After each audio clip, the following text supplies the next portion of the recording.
E aí, povo? Aqui é o Tom Munhoz que está falando. Vocês não me conhecem, é verdade, mas eu estou aqui agora para falar do The Ultimate Fighter, o reality show do UFC. Mas antes vou apresentar que aqui comigo hoje está a Jéssica Portazio. Não. Mas enfim, aqui comigo... Isso, tá a Jéssica Portazio, do canal Tatame Rosa e bem conhecida da galera aí do MMA. E hoje ela está aqui com a gente para comentar um pouco do The Ultimate Fighter, que começou a 14ª temporada, certo? Certo. Mas antes da gente falar da 14ª temporada do The Ultimate Fighter, eu vou contar para vocês o que é exatamente o The Ultimate Fighter para quem não sabe. Não confundam The Ultimate Fighter com Ultimate Fight Championship. O UFC é o evento e o The Ultimate Fighter é um programa de televisão que em 2005 o Dana White, os irmãos Fertitta e uns produtores de televisão da Spike TV criaram para salvar o UFC. É exatamente isso. O UFC estava em crise, estava proibido em várias cidades dos Estados Unidos, o público já não estava mais dando tanta moral para o UFC e eles resolveram entrar em TV aberta com esse reality show. Aqui no Brasil, vocês lembram de coisa parecida com aquele The Contender, né, Jéssica? Ah, foi por causa desse programa que eu comecei a ver luta. Teve coisa parecida aqui no Brasil que foi esse The Contender, um de boxe, um reality show de boxe, há muito tempo atrás, não sei se vocês lembram. O The Ultimate Fighter é quase isso, mas é de MMA, o que é muito bom. E em 2005 nós tivemos a primeira temporada que simplesmente arrebentou em audiência e reergueu o UFC. E a partir do primeiro The Ultimate Fighter, o UFC simplesmente virou fenômeno nos Estados Unidos. O que está acontecendo aqui no Brasil agora, 6 anos depois. Existem muitos atletas do UFC que vocês conhecem, que saiu do The Ultimate Fighter e talvez vocês nem saibam. Né, Jéssica? Cita alguns aí. Exatamente. Bom, do primeiro Ultimate Fighter tem o Forrest Griffin, que lutou agora no UFC Rio, todo mundo viu.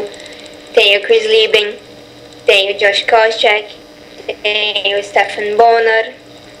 Deixa eu ver. O campeão do TUF 1, Diego Sanches. Diego Sanches, é verdade. Quem mais? No terceiro, o Bisping ganhou. Exatamente. O campeão do 2 foi o Rasha Evans, também muito conhecido da galera, e foi campeão da segunda temporada do Ultimate Fighter. O Joe Stevenson também, campeão da segunda temporada. Na terceira, como a Jéssica já disse, teve o Bisping. O Matt Hamill, aquele lutador que é deficiente auditivo, foi participante da terceira temporada também. Se aposentou recentemente, né? Da quarta temporada a gente teve Matt Serra. Exatamente, Matt Serra. O Rivera estava nessa temporada também. Verdade, Jorge Rivera, Patrick Coté. Bastante gente conhecida. Na quinta temporada o campeão foi o Nate Diaz. É verdade. Nessa quinta temporada tinha o Joe Lauzon também, né? Tinha o Joe Lauzon, tinha o Manny Gamburian. E tinha também o atual contender dos pesos leves, o Gray Maynard. É verdade. Olha só como bastante gente conhecida. A partir da quinta temporada, o The Ultimate Fighter começou a ter uma queda, tanto de audiência quanto de qualidade de atletas. A sexta, sétima, oitava, nona temporada, vamos parar na nona, vai. Teve uma baixa em qualidade, tanto que é difícil até a gente de lembrar um pouco dos atletas. Na sexta temporada... É verdade, eu tô tentando lembrar aqui. Não é? Sexta temporada o campeão foi o Mac Danzig. Nossa, poucos lembram do Mac Danzig. Na sétima temporada tem um cara que a Jéssica gosta muito que foi campeão, né? Amir! Exatamente, Amir Sadola foi campeão da sétima temporada. Eu amo Amir. Da oitava a gente teve uns caras um pouco mais top aí. O campeão da oitava temporada foi o Ryan Bader. E o Efraim Escudeiro, que já foi mandado embora também. E na nona temporada, que foi aquela temporada Estados Unidos contra Inglaterra, então nessa temporada os campeões foram o James Wilkes e o Ross Pearson, que lutou aqui no Brasil, no UFC Rio. Lutou. Então, esses foram os campeões da nona temporada. Aí a partir da décima começou a subir um pouco o nível dos atletas de novo. E nós tivemos na décima temporada, uma temporada que teve muita audiência, até mesmo pelos atletas que eles colocaram, né? Fizeram uma temporada na 10ª de pessoas conhecidas do público americano, vamos dizer assim, lutadores que já passaram pelo UFC, atletas do futebol americano que migraram pro MMA, né? Kimbo Slice, né? Atleta de rua. Colocaram umas pessoas que o pessoal já conhecia para ver se estourava e deu certo. O campeão dessa temporada foi o gordinho Roy Nelson. E tivemos o vice-campeão dessa temporada, o Brandon Schaub, que perdeu aqui no Rio pro Minotauro. Yes. E na 11ª temporada, o campeão foi o Kurt McGee. Essa temporada foi sem gracinha. Foi, né? Foi. Destaque dessa temporada não vingou, né? Todo mundo achava que ia ser um puta de um lutador, nem lembro o nome dele, aquele do Black Power. Aquele dos chutes, lá o Yeager. Isso, Jim Yeager, exatamente. Todo mundo achava que ele ia vingar, não vingou. Nessa temporada tinha o lutador que chamava Clayton McKinney, o do cabelo verde. Clayton McKinney. Não sei se você lembra. Exatamente.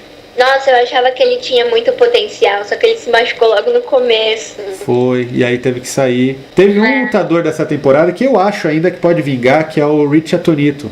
E o Nick Ring? Nick Ring também lutou nesse último evento, né? Também foi desse daí. Bom, então, subiu um pouco o nível. Vamos ver, ainda tem muita gente que tá na fase de análise aí no UFC. Né? O TUF 12 foi um TUF também mais ou menos. O campeão foi o Jonathan Brookings, né? Que perdeu aí nas 2 semanas atrás. Foi do TUF 12. O Mackenzie é dessa temporada também. Isso, Cody Mackenzie. O Mackenzie Liotina, que também só funcionou no The Ultimate Fighter. Já tá devendo já. Logo, toma uma bicuda aí. TUF 13 talvez foi o que teve um nível um pouquinho melhor desses últimos. O campeão foi o Tony Ferguson, que lutou semana passada.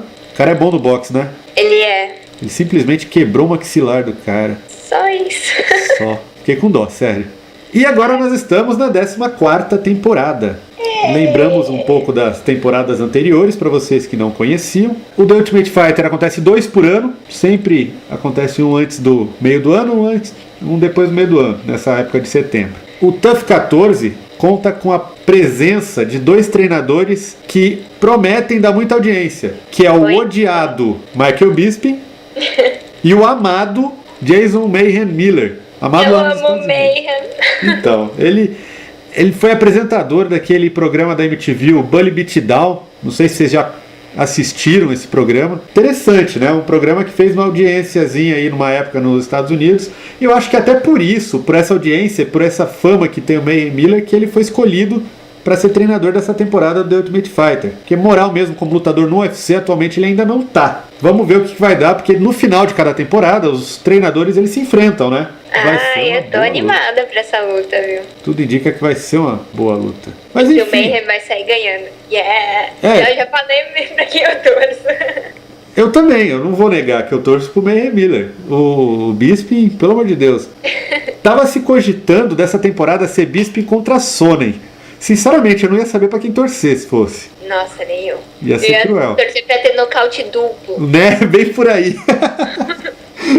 Mas, já que foi o Mayhem Miller, ótima escolha. Ajudou bastante nossa decisão de preferência. Você ajudou. Né? E o primeiro episódio do The Ultimate Fighter 14, diferente do que se costuma acontecer, foi duplo, foi 2 horas de episódio. 32 atletas entraram no programa, divididos entre a categoria de pesos galo e pesos pena. Cada temporada ou é uma ou é 2 categorias, né? Isso vem desde o começo. Esse ano, essa temporada são 2 categorias, peso galo e peso pena. Pela primeira vez essas categorias no The Ultimate Fighter. Desde quando foi anunciado que seria essas categorias, as pessoas que curtem o programa ou até as pessoas que analisam o The Ultimate Fighter já ficaram apreensivos com a possibilidade de ser uma boa temporada. Porque, diz aí o EC na época do EC, né, Jéssica? Ah, nossa, que sonho. Luta de pesos mais leves como galo e pena normalmente é garantia de boa luta. Tem muito movimento. Exatamente. Não param nunca. É muito legal de assistir. E aí fizeram uma temporada com essas 2 categorias. E desses 32 atletas, logo no primeiro episódio, metade ia embora. Só vão sobrar 16, ou sobraram no caso, 16, 8 de cada categoria. E para ser eliminado esses 16 iniciais, tiveram 16 lutas logo no primeiro episódio, que foi duplo. E lutas, vamos considerar lutas boas, hein, Jéssica? Lutas ótimas. Quantos nocautes mesmo? Então, foram 16 lutas. Dessas 16 lutas, 8 terminaram em nocaute ou nocaute técnico. 5 terminaram em finalização e apenas 3 lutas terminaram por decisão dos árbitros. Sendo que dessas 3, uma teve polêmica ainda. É verdade. Que até o próprio Dana White falou, eu acho que quem ganhou foi o outro, porém quem manda são os juízes. Nós vamos chegar lá. Vamos comentar das lutas. Diferente do que acontece nas outras temporadas, esse ano o público vai votar no fim da temporada no melhor nocaute da temporada, melhor finalização da temporada e melhor luta da temporada. E cada um dos vencedores vai levar para casa $20 mil de presente. 20 mil ou 25 mil? Eu acho que é 25 mil. É 25, né? Eu acho que é. Bom, então vamos deixar no 25 mil. Pô! 5 a mais, 5 a menos. Que isso, 25 mil. Sem contar que no final, né, no evento final, que é um evento transmitido ao vivo, com toda a pompa de evento oficial do UFC, tem os prêmios que todo evento tem, de finalização, nocaute e luta da noite, que normalmente é 45, 50 mil reais, dependendo do evento ou até mais. Então nós vamos ter premiações demais aí nesse The Ultimate Fighter, o que faz os atletas se motivarem a lutar para terminar, né?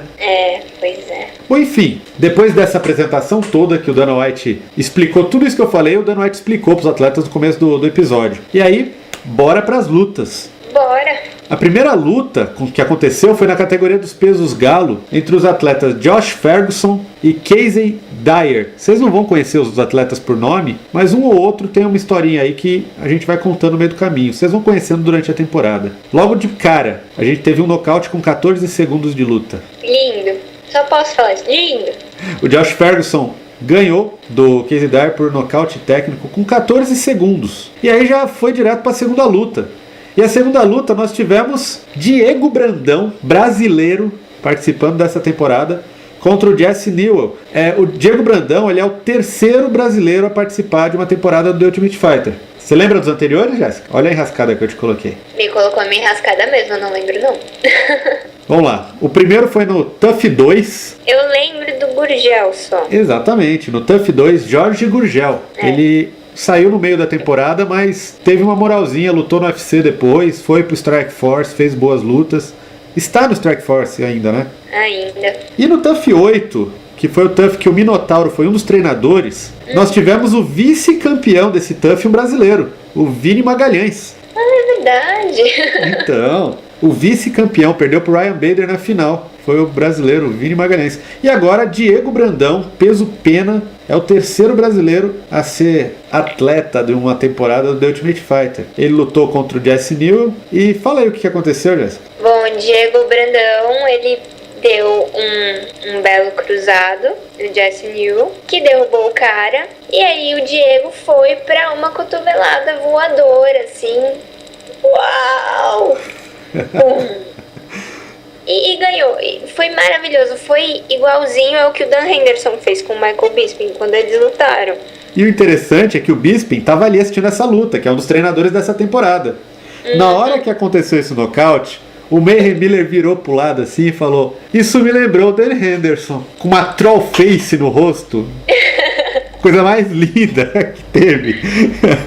Pois é. Mas foi igualzinho, mas na hora que eu vi, eu falei, nossa, igualzinho ao Henderson. Igualzinho. Aí logo depois apareceu o Mayhem falando, da Henderson. Exatamente.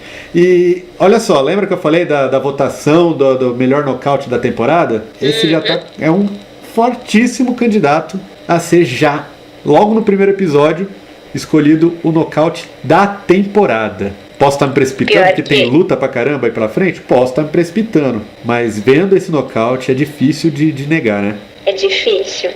Mas se bem que a gente pode pensar assim, nossa, se já no primeiro episódio já teve esse nocaute, imagina o que vai vir na final. Exatamente. Enfim, terceira luta, peso galo, John Dodson contra Brandon Merck. E foi outro nocaute. Outro nocautaço. E o John Dodson venceu o Brandon também no primeiro round, com pouco mais de 1 minuto, com um nocaute, socando o corpo do cara. Ele deu uma porrada nas costelas do Brandon que eu senti a dor aqui. Nossa, deu pra ver na cara do Brandon quanto doeu na hora. É aquela porrada que você leva e espera 2 segundos, aí dói. É isso exatamente. E aí eles fazem aquela careta. E aí o Dodson, que não é bobo, na hora que ele fez aquela careta e pôs a mão na costela, ele foi pra cima e continuou batendo, sabe aonde? Na costela. Olha só. Ele não mirou o rosto do cara, mesmo o cara estando lá já todo inclinado pedindo pra tomar porrada, o Dodson ele não deu nenhuma porrada no rosto do Brandon, ele continuou batendo na parte do corpo. Sabia que ali era o caminho e nocauteou com porradas no corpo, na costela do Brandon. Quarta luta, peso pena, Dennis Bermudez contra Jimmy Rivera. Essa luta foi bem disputada. No primeiro round, o Rivera praticamente dominou o round. Ganhou o primeiro round. Só que o Dennis Bermudez, de uma forma impressionante, virou e deixou todo mundo que estava assistindo ali de boca aberta. O Miller chegou a falar no final da luta: que reviravolta foi essa? Quinta luta, Roland Delorme contra BJ Ferguson, que é irmão do Josh Ferguson, que ganhou a primeira luta. Irmão mais velho do Josh Ferguson. Da mesma categoria, peso galo também. Só que, infelizmente, eu queria ver os dois irmãos na temporada, sabe? Ah, jura? Eu queria, eu tava achando interessante, sabe por quê? Eles são da mesma categoria. Sim. Ia chegar uma hora, vamos supor que os dois fossem ganhando. Poderia ter a possibilidade dos irmãos se enfrentar. Mas é justamente essa parte que eu acho que é sacanagem. Mas, se eles se inscreveram na mesma categoria para um reality show, eles sabiam que isso poderia acontecer. E aí eu gosto de ver o circo pegar fogo, sabe? Justamente por eles saberem que isso podia acontecer, eu tava querendo que isso acontecesse. Mas infelizmente, logo na eliminatória, o BJ Ferguson não aguentou e tomou um triângulo aí também com quase 2 minutos, aí não chegou nem 2 minutos do primeiro round, tomou um triângulo que realmente não dava pra escapar. Luta seguinte, que eu esqueci já até qual é, acho que é a sexta luta, peso pena, Marcus Brimage contra o, olha só o nome do cara, Bryson Wailehua Hansen. Enfim, Marcus Brimage, ele venceu por nocaute técnico no comecinho, 20 segundos do segundo round. Começou o segundo round, ele foi pra cima e chega. O Marcus Brimage, desde o primeiro round, estava batendo no Bryson sem defesa. E o Bryson mostrou que tinha um queixo absurdo, né? Ele tomou cada soco e ele cambaleava e continuava de pé, cambaleava. Acabou, foi salvo pelo gongo no primeiro round. Começou o segundo round, com 20 segundos, ele continuou apanhando de pé e sem cair, apanhando sem cair. O árbitro, que eu não lembro quem era o árbitro, quem era? Mazagatti. Era o Mazagatti. Ele parou a luta, ele deu o nocaute técnico com o Bryson em pé. O que ficou meio assim, impressionou um pouco as pessoas, é que bem na hora que ele parou, o Bryson ameaçou dar uma porrada.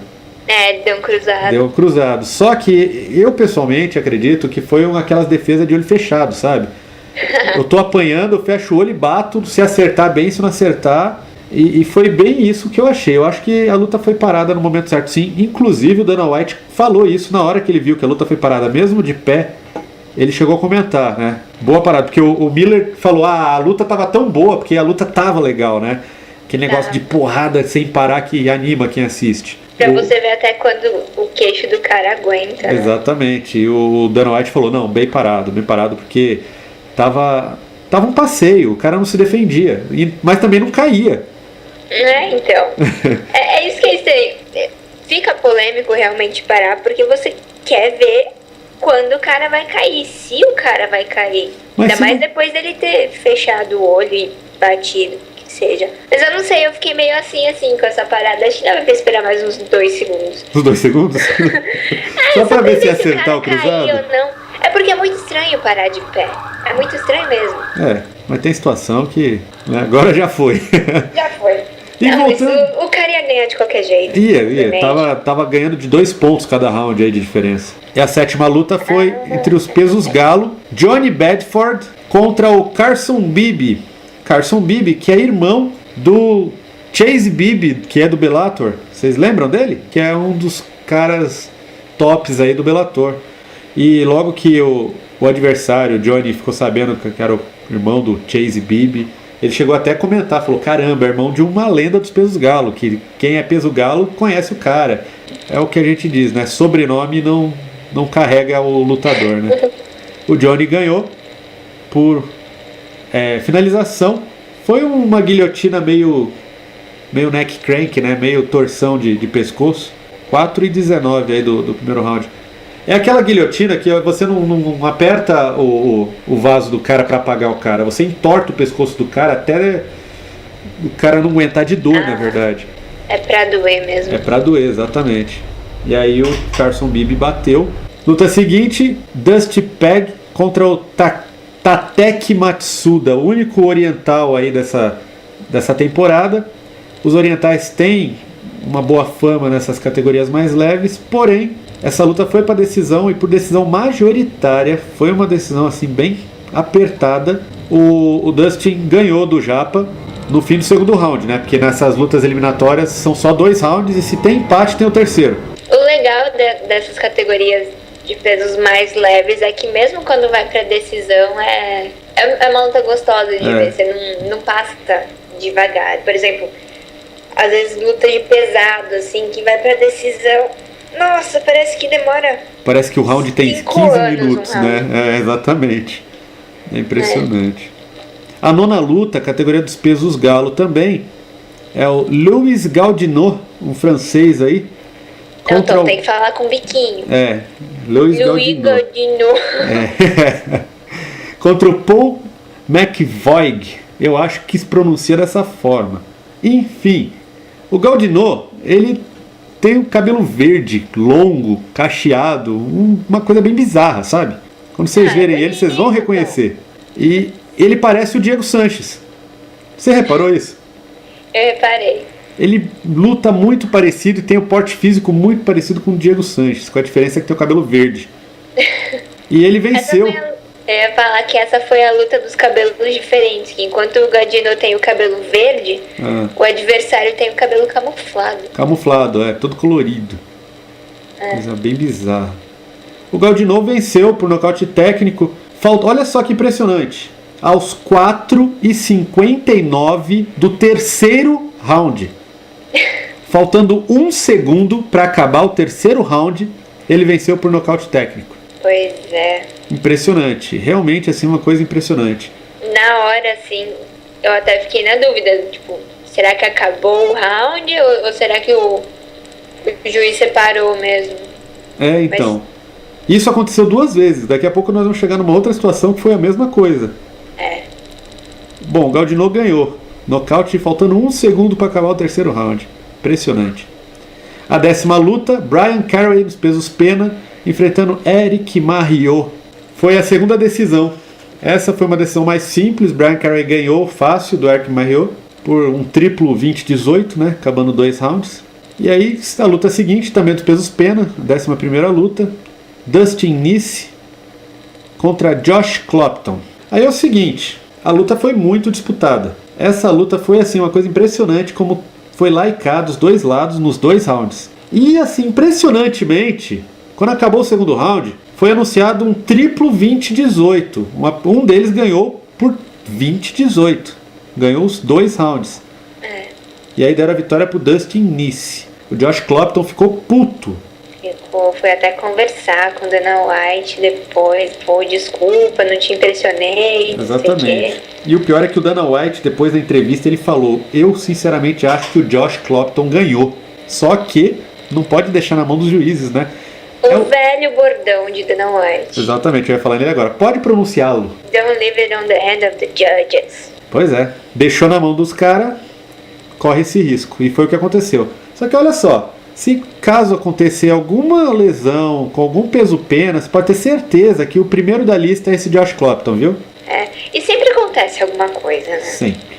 12ª luta, peso galo, TJ Dillashaw contra Matt Jaggers. E aí foi aquela situação que eu falei, parecida com a do Gaudinot. Na verdade, o round chegou a acabar. O árbitro não parou, não separou os 2. Só que o primeiro round acabou com o Dillashaw marretando o Matt Jaggers no chão. E quando a buzina soou, que o árbitro olhou pro cara que estava apanhando no chão, o cara estava apagado. Então o que acontece? O round acabou, porém, o juiz, mesmo após o sino tocar, ele deu nocaute técnico pro TJ Dillashaw. Pois é, então não tinha condições nenhuma de continuar a luta. O cara realmente estava apagado no chão, estava torto. Não falar aquele negócio, foi salvo pelo gongo. Nesse caso não foi. Realmente o juiz não separou, o round acabou, mas ele não teve condições de mas continuar. Também se tivesse mais 5 segundos no round, o juiz ia separar. Ia. Já tava na hora. Ele realmente tava tomando uma surra ali no chão. Tava, nossa. Tava até quicando a cabeça. Exatamente, tava quicando. 13ª luta, pesos pena. Steven Siler enfrentou Micah Miller. Micah Miller também é irmão de um cara conhecido, lutador do UFC, inclusive. Sabia, Jéssica? Sabia.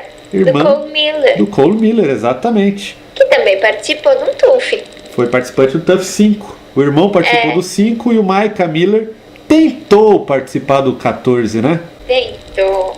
Ele é o atleta mais alto da temporada, Micah Miller. Ele é um dos mais conhecidos aí na categoria, fora do UFC.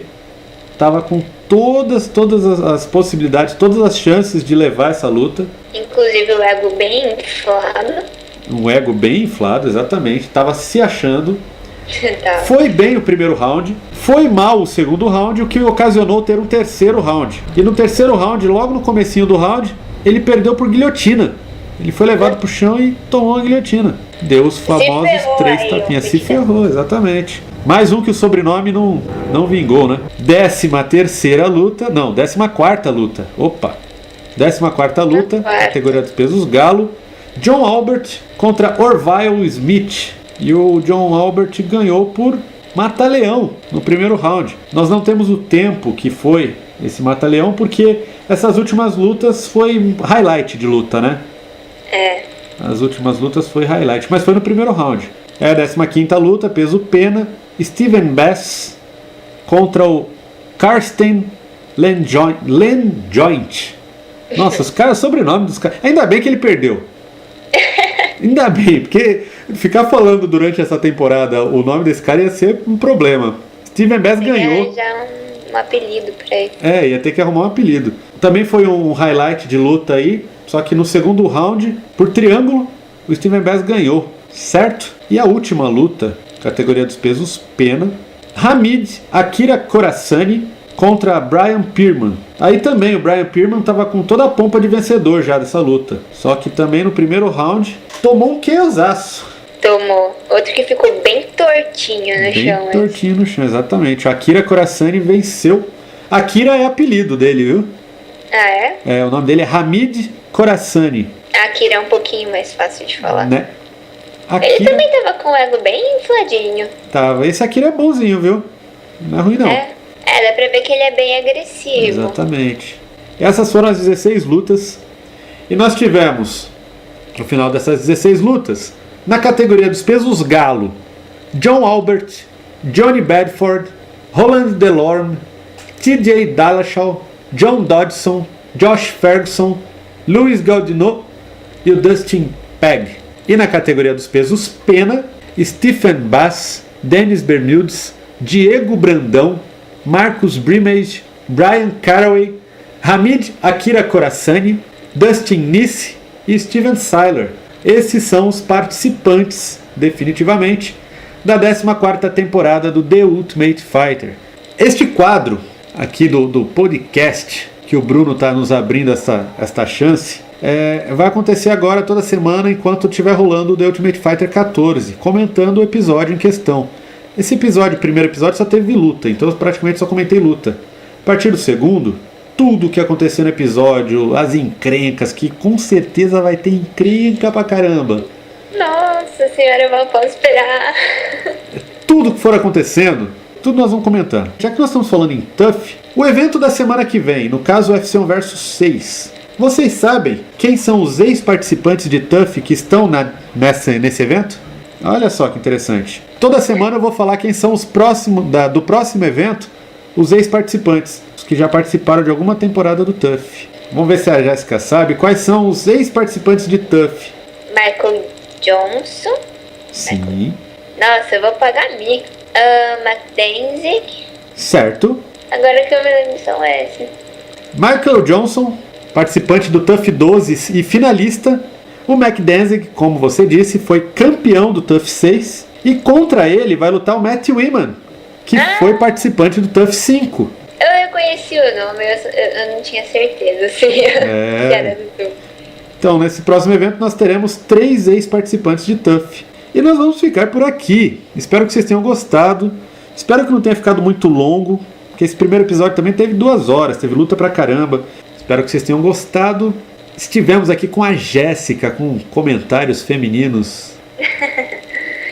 Muito obrigada por me convidar, Tom. Foi um prazer participar, apesar de eu não ter falado muita coisa. O que você falou foi o suficiente. Você salvou essa macacada de ficar escutando só a minha voz. Você não tem noção como isso é importante pra eles. Nossa Senhora. É verdade.